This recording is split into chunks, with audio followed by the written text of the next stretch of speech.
We begin today the Gemara on Daf Lamed Zayin Amud Aleph at the Mishnah on the top of the Yomot.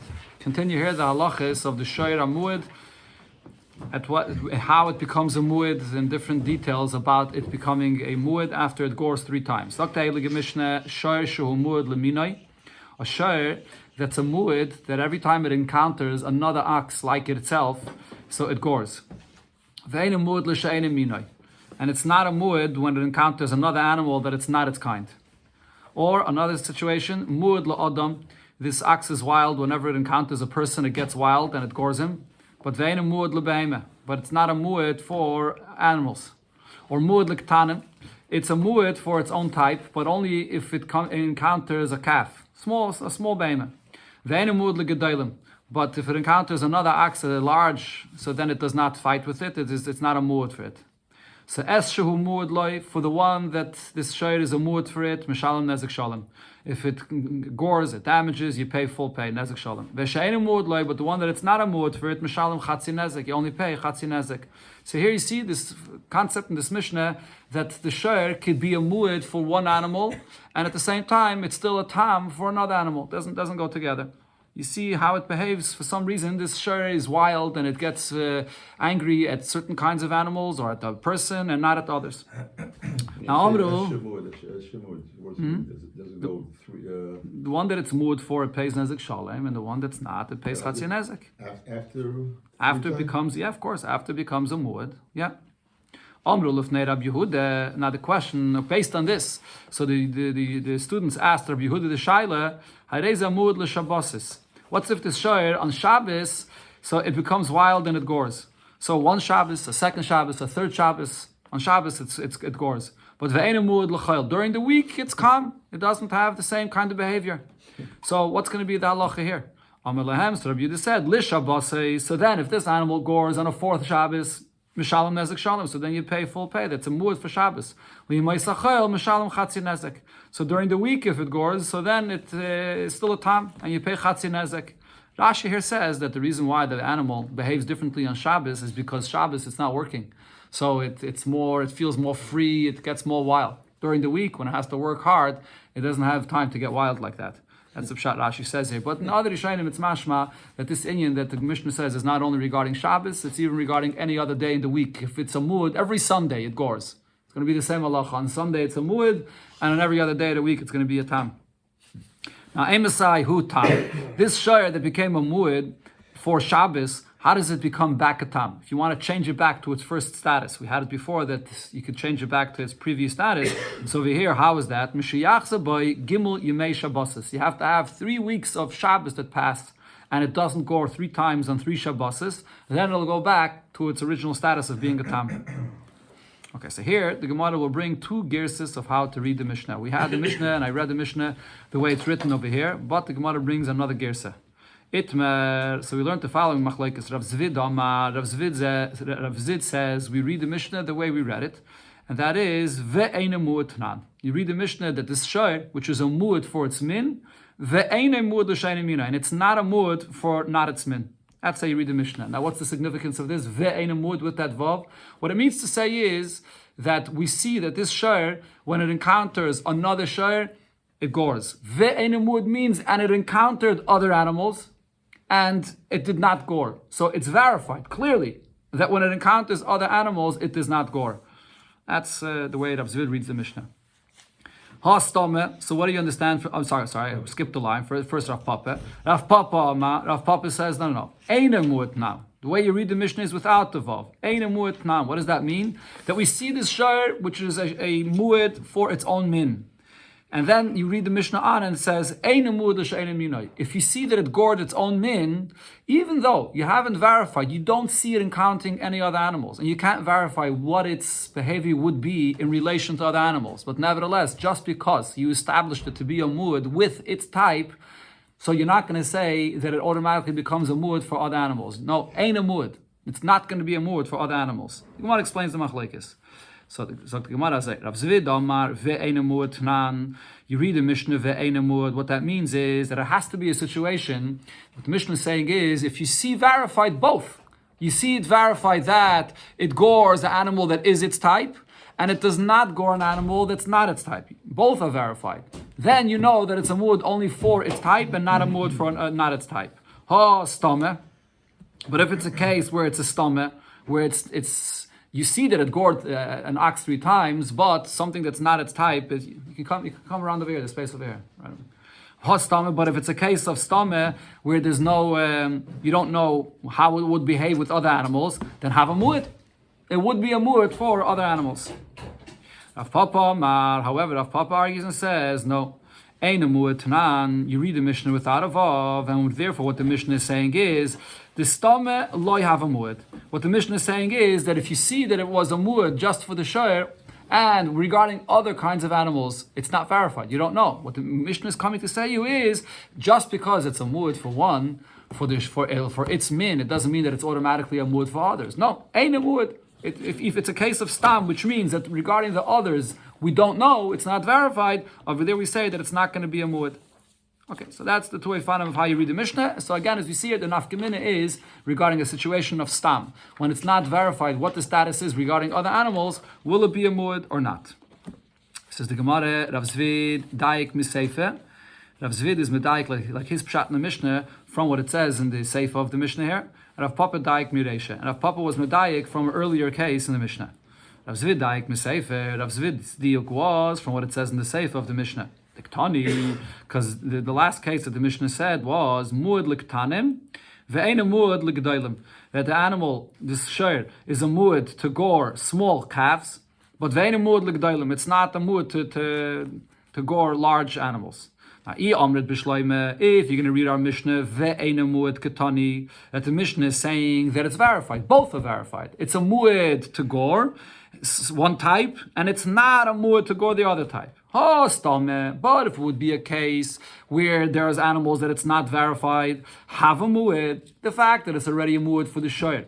For the other ones, that it's stam, that you don't know, that it's not verified, you are going to be a muad. The only way you can make a distinction according to Rav Zvid to say that it's not a muad for other animals, if it's verified that it's not a muad. But if it's stam, it is going to be a muad.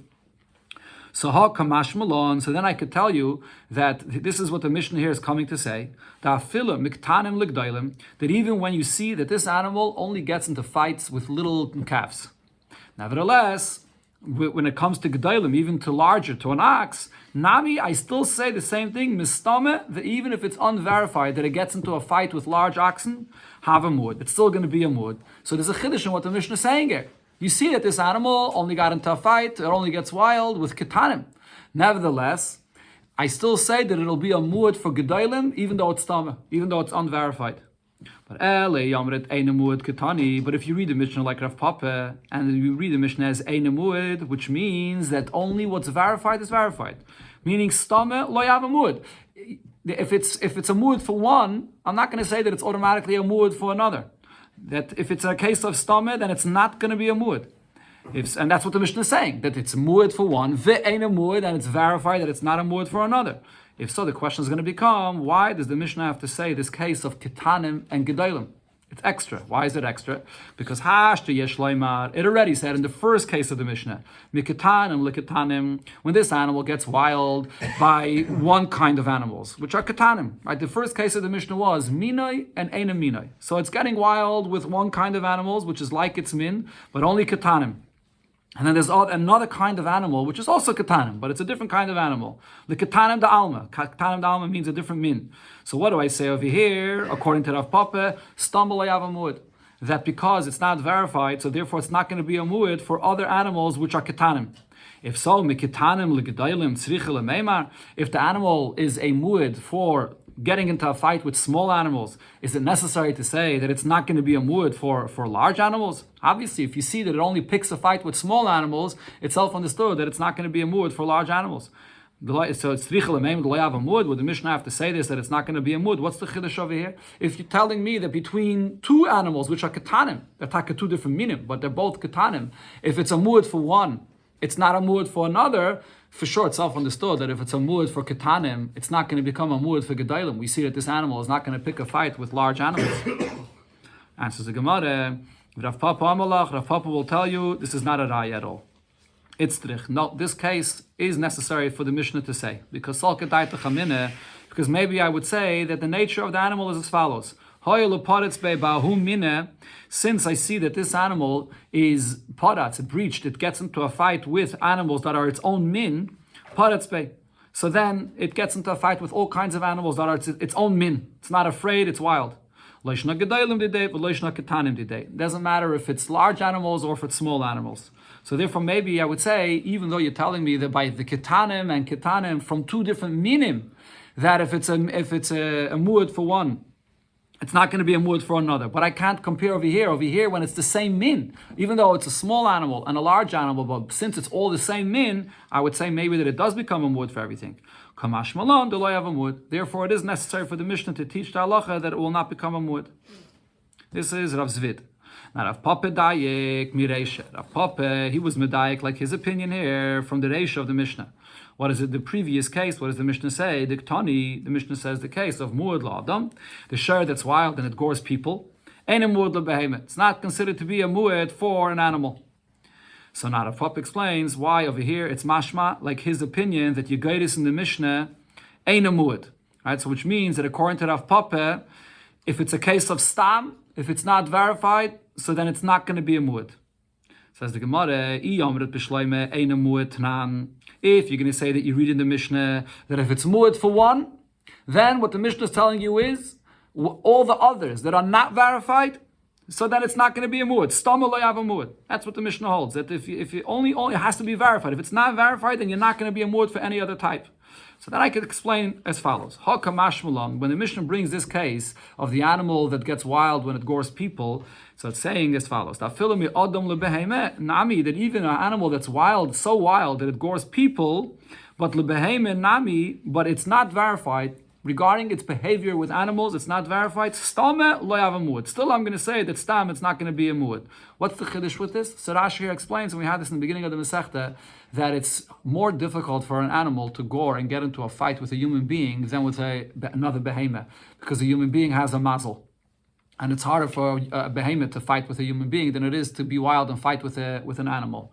So therefore, if the Mishnah is saying that it's a muad for an Adam, I would think that if it's not verified whether it gets wild with animals, if I see it's so wild that it gets into fight with people, maybe I should say automatically it becomes a muad for behemoth. So the chiddush of the Mishnah is no, that it does not become a muad for behemoth. That's if you learn like Rav Papa, that it's coming to say this halacha regarding stoma, that it's not a muad for others. If you read the Mishnah with the Vav, so what is the Mishnah saying?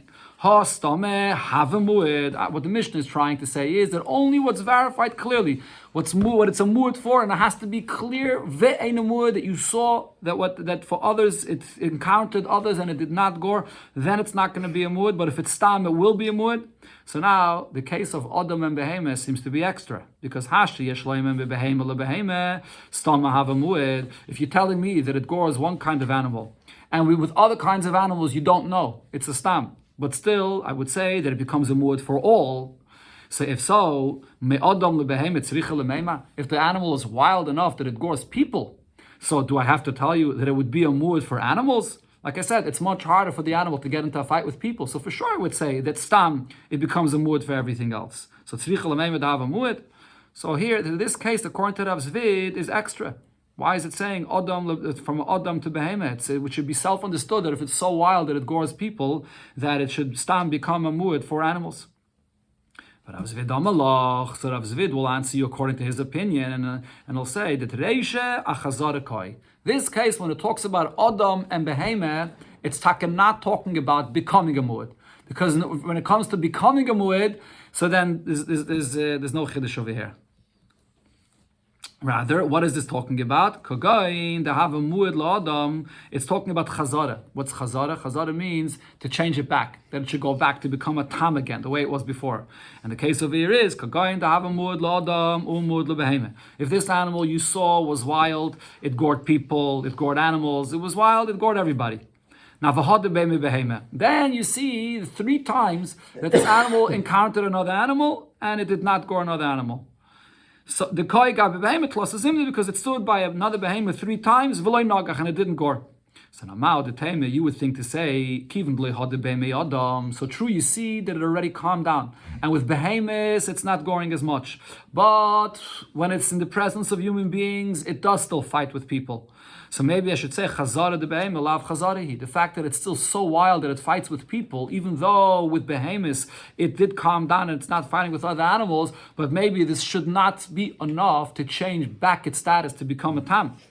Kamash Malon, that's what the Mishnah here is saying. The chazara, the behemah, that the animal, this shayr here, that is reverting back, it's changing its behavior when it encounters other behemoths, miya chazarahi, that it does change back its status to become back a tam for behemoths, even though regarding Adam, it did not change its nature. That was the chiddush of the Mishnah in this case, according to Rav Zvid's pshat.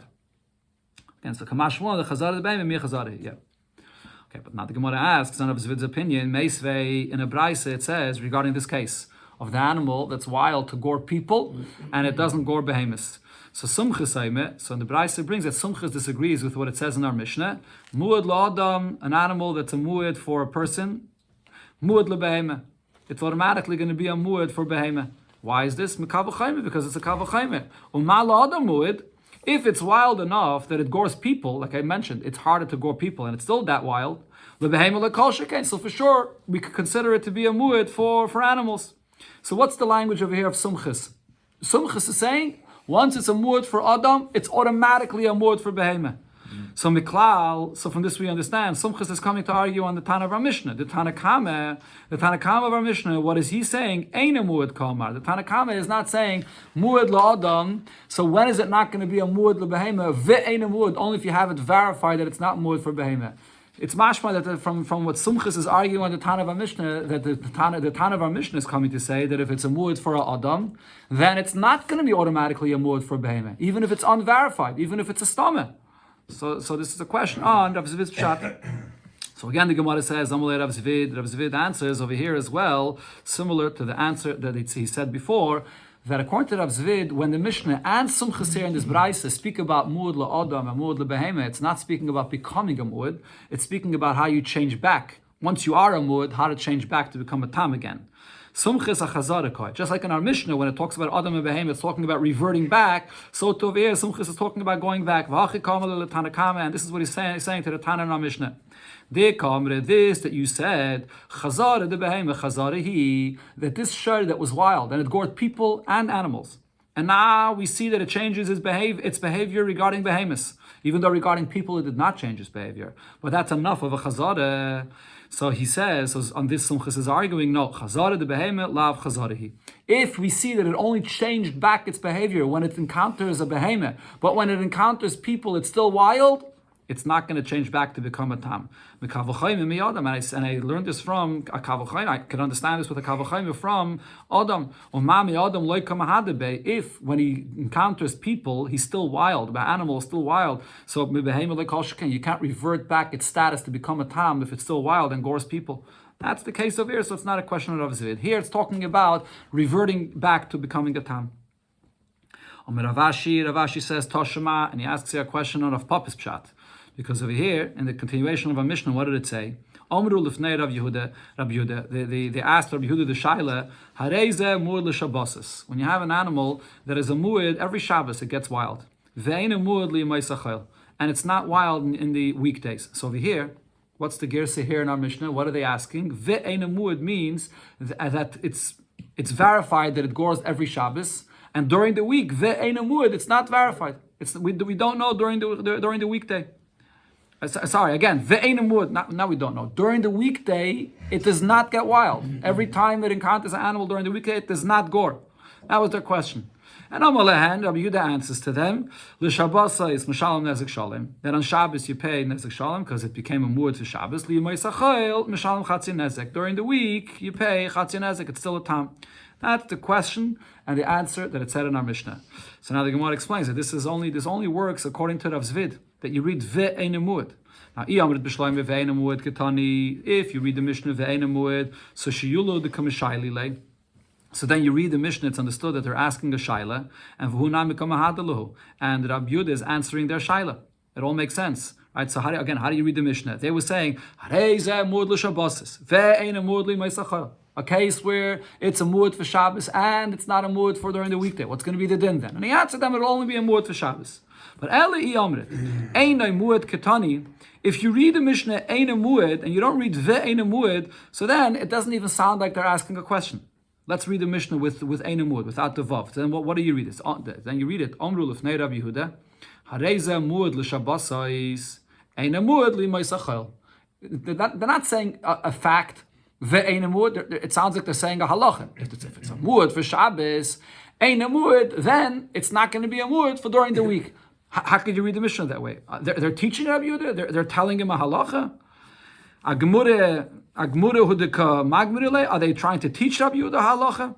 If you just read it Eina mu'ud, then they're not stating a fact. Adarabah, they're saying a halacha. If it's a mu'ud for Shabbos, then if you read it without a vav, Eina mu'ud li'maisachel. It's not a mu'ud for the weekday. Why are they teaching him a halacha? It sounds like they're trying to ask him a question. V'su, another thing, so why is Rabbi Yehuda answering them if they were already teaching Rabbi Yehuda this halacha? So you see here, in this part of the Mishnah, you have to read it with a vav. And then it makes sense that they're asking him a question and he's giving them an answer. Rav Yanai said, from the Reisha of the Mishnah, you could also see that Rav Zvit's pshat is right. It proves like Rav Zvit's pshat, that you have to read it with a vav. Why? Diktani, after the Mishnah brings all the different cases where the shayr is a mu'ud for one and it's not a mu'ud for the other, how does the Mishnah conclude? Es shu mu'ud loy mishalat nezek shalim. V'shein mu'ud loy mishalim chatzi nezek. So the Mishnah here concludes with the halacha of when it's a mu'ud you pay full and otherwise you pay half a pay. Now why is the Mishnah adding this line? If you read the Mishnah with a vav, so then what's the understanding of the Mishnah? First, the Mishnah is just saying the facts. It's telling you the facts that it's verified that it's a mu'ud for the min and it's not a mu'ud for not its min, and it's not saying any halacha yet. So then the Mishnah concludes pirusha kamafarish. The end of the Mishnah is when it says the line of the one that it's mu'ud for you pay nezek shalim, and the one that it's not you pay chatzi nezek. It's telling you the halacha that in this case where it's a mu'ud for one and not a mu'ud for the other, so the one that it's a mu'ud for you pay nezek shalim, and the one that's not you pay chatzi nezek. So then it makes sense why the Mishnah says this line in the end. But if you read the Mishnah, so how do you read the Mishnah? It's not just stating a fact, it's stating a halacha. That if it's a mu'ud for one min, and regarding other minim it's unverified, so what's the Mishnah saying? That it's not a mu'ud for the other min. So it already stated the halacha. So paska, this cuts off. In other words, the Mishnah already said what the din is. If so, ma'asu, what is the last line of the Mishnah? Why is it now saying, Es shemu'ud loy mishalem nezek shalim? The one that it's a mu'ud for, you pay full pay. And if it's not a mu'ud, you pay chatzi nezek. Why does the Mishnah have to say this last line? Ad hashta lo yashmi'inon. Until now, we don't know the halacha that tam mishalem chatzi nezek, that for tam you only pay half, for mu'ud mishalem nezek shalim, and for mu'ud you have to pay full pay. So according to Rav Papa's pshat, this line in the Mishnah is completely extra. Okay, so therefore it seems like the Gemara here is concluding like Rav Zvit's pshat in our Mishnah. But nevertheless, the Gemara says, "V'im tim tzulaymar nami isil Rav Papa." If you're going to say that we paskin like Rav Papa, that if it's a situation of a stam, then it's not going to be a mu'ud for something that's not its min. So then nagach sher chamer v'gamel. This ox that gored three different types. It gored once a sher and once a donkey and once a camel. Nasa mu'ud l'kayv. It does become a mu'ud for all of them. Even though you may think in order to become a mu'ud for all three minim, it has to gore 3 times every single min. So here it says, the Gemara is saying, no, they're according to Rav Papa, that even though it gored once each one of the minim, but now that it gored all 3 minim once each one, it becomes a mu'ud for all of them. Tana Rabbanan and Abraisa, we learned Rosh Nagach. Here, this is a different halacha of being a mu'ud in one specific way and not a full mu'ud. And here this is what's called a mu'ud l'seirikin. What does that mean? Ra shor nagach, it saw an ox and it gored. And then shor loy nagach. The next time it saw an ox, it did not gore. Now this happened 3 times. Again, shor nagach, it saw an ox and it gored, and shor loy nagach. And the next time it did not gore. A 3rd time, shor nagach, it saw a shor and it gored, and then shor loy nagach. And another time it saw and it did not gore. So basically every other time it gored, and this happened 3 times. Nasa mu'ud l'seirig l'shvarim. So then we establish it to be a mu'ud, but it's a mu'ud that for every other time it's going to gore. So meaning over here, if it gored 6 times, So, and the sixth time it didn't, it didn't gore 6 times. It saw an ox 6 times, and 3 out of the 6 times it gores, and the 6th time it did not gore. So then the 7th time it will be a muad, the 8th time it will not be a muad, the 9th time it is, the 10th time it's not. It becomes a muad for every other time to gore. You pay nezek shalim, but otherwise you pay chatzi nezek. Okay. Tana Rabbanan, in a Braisa we learned, Ra Shar Nagach, if you saw a shayr and it gored. Chamar Loy Nagach, and then it saw a donkey, it did not gore. Sus Nagach, and then it saw a horse and it did gore. Gamal Loy Nagach, it saw a camel, it did not gore. Pered Nagach, it saw a mule and it did gore. Aroid Loy Nagach, it saw a wild donkey and it did not gore. So over here the same thing. Sometimes it gores, sometimes it doesn't. But here it's not only with one min. Here it's with other minim as well. Nasa muad l'seid again. So again, it's going to be a muad for every other time, but not l'kail. This is for all kinds of minim, not just regarding the shayr itself. Now the shayla was asked. Nagach, in the case where this animal gored, shayr, 3 times it gored a shayr. And it also afterwards gored chamayr v'gamel. Then it gored a donkey and a camel. So what's going to be the halacha here in such a case? Mahu. What's the halacha? Do I say hai shor basra? The last time that it gored this ox, basa shvarim shadina lei. That's a 3rd time that it gores, and I consider it to be together with the other 2 times that it gored oxen, and therefore. Va'akati l'shvarim hu de'eyayid, and therefore it's considered to be a mu'ed just for oxen, but l'midi achrini loy eyayid. But for anything else, it's not going to be a mu'ed. Why? Because I have 3 times that it gores oxen, but now for other types, which are the chamayr and the gamal, for that it only gored twice, not 3 times. So it's not going to be a mu'ed for anything else.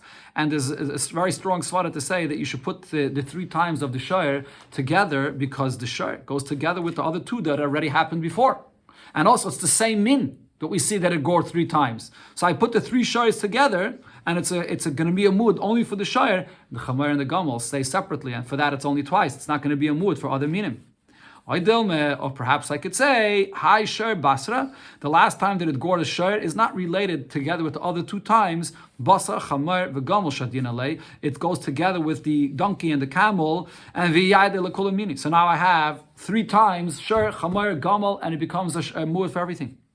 The Gemara asks the Shaila in the opposite case. What happens if it gored Chamer, V'gamel, first a donkey and a camel, and then a shayr, and then an ox, then again shayr, another 2 times the ox. So over here the shaila is mahu. What do I say here? Do I say hai shayr kama, the first time that it gored basa chamayr v'gamel shadin alei? Over here I say that it goes together with the donkey and the camel, because over here it makes sense to say that it goes with what happened first, which is the chamayr and the gamel. So the shayr goes along with that, and v'yayde l'kulamini, and therefore becomes a mu'ed for everything. Or maybe I should say, even though there is over here more of a svara to say than the previous case, that the shayr is connected to the chamayr and gamal, because the chamayr and gamal happened first, so maybe the shayr goes together with them. But maybe I could say no, that the shayr 3 times shayr is separate. So therefore, for oxen it became a muad. For other minim it does not become a muad. It does not become a muad.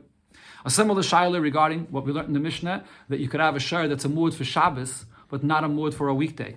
So Shabbos, and Shabbos, this shayr gores one Shabbos, the next Shabbos, and then the following Shabbos. And then after the 3rd Shabbos, it gores Echad b'Shabbos on Sunday and V'sheni b'Shabbos on Monday. Mahu, what do I say over here? Do I say Ha Shabbos Basraise, the last Shabbos, Pasha Shabbos Udashadin Alei? It's a 3rd Shabbos. So this shayr becomes a mu'ed just for Shabbos. It's only a mu'ed for goring on Shabbos. But for a weekday, it's not a mu'ed because it only gored on Sunday and Monday. And the Shabbos before it is not connected to that. Or maybe I say, Basar Echad b'Shabbos V'sheni b'Shabbos Shadinalei, that this, when it goes Shabbos, Sunday, Monday, these 3 times are connected, and then it becomes a mu'ed for all 3 days. Because over here, there's a svara to say that it goes together, because the 3 Shabbosim that you want to connect together, these 3 Shabbosim are far apart from each other. There's a week in between, so maybe there's a svara to say that it goes together with the other weekdays. Or the Gemara brings a similar thing in the reverse, if it's a case where this share gored hey b'Shabbos on a Thursday, v'erev Shabbos on a Friday, and then it gored v'Shabbos, the Shabbos right following that, and then Shabbos, the next Shabbos a week later, and v'Shabbos, a third Shabbos a week later. So what's the halacha here? Do I say, Shabbos kamaise, basar, hey b'Shabbos, v'erev Shabbos shadin, the first Shabbos at gored goes together with the Thursday and Friday, v'yayid l'kulu yayme, so now it becomes a mu'id for all days to become a mu'id even for a weekday. Or I say no, Shabbos kamaise, the first Shabbos that it gored is not related to the days before, it's the animal's behavior on Shabbos related to the following Shabbos. So it becomes only a mu'id for Shabbos and not for weekday. So all these shilas here remain unresolved. Another case, the Gemara says, how about Nogach Shoyer? If this Shoyer gores on Yom Tezvav B'Chodesh, on the 15th of the month, that the first month it gored on the 15th, then the Yom Tezayim B'Chodesh, then on the next month it gored on the 16th of the month, and then the Yom Yudzayim B'Chodesh, and then it gores on the 17th, that is, of the next month. So here we see the animal creates a certain pattern that it gores on every next day of the month. So what am I going to say when it comes to the following Chodesh? Does it become a mu'id on Yud Ches, on the 18th of the month, following this pattern? Says the Gemara Plukte, the Rav Shmuel. This is the machlokes of Rav and Shmuel when it comes to the halachas of a nida, when a woman sees the blood with a certain consistency on a certain date, so then the halacha is that there's a vest. You establish that time that she has to be separated from her husband. So over there's a machlokes of Rav and Shmuel, very similar to the case over here regarding the mu'id of an animal. The Itmer, because we learned it, the machlokes of Rav and Shmuel, Rasa Yom Tezvav B'Chodesh. If a woman sees blood on the 15th of the month, that's the first time. Then the Yom Tezayim B'Chodesh. Then the second time it was on the 16th. And the Yom Yidzayim B'Chodesh.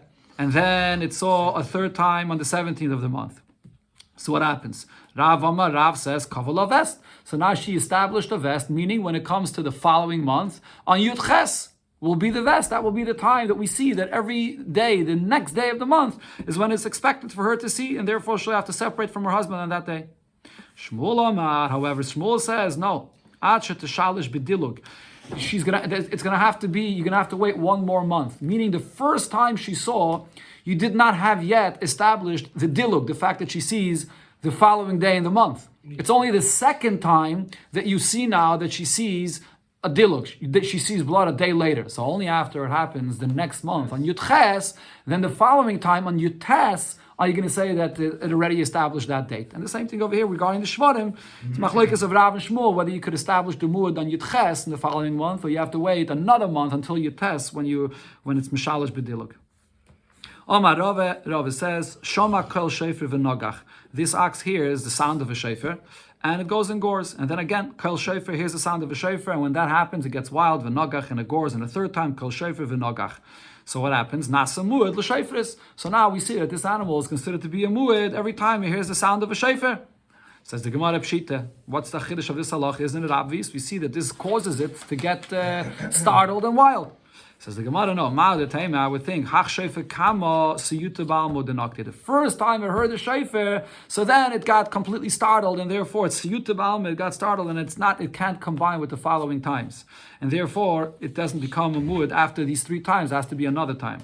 Kamash Malon, that's why he's saying that if you heard it three times, a shefer, it becomes already a mu'ud with these three times.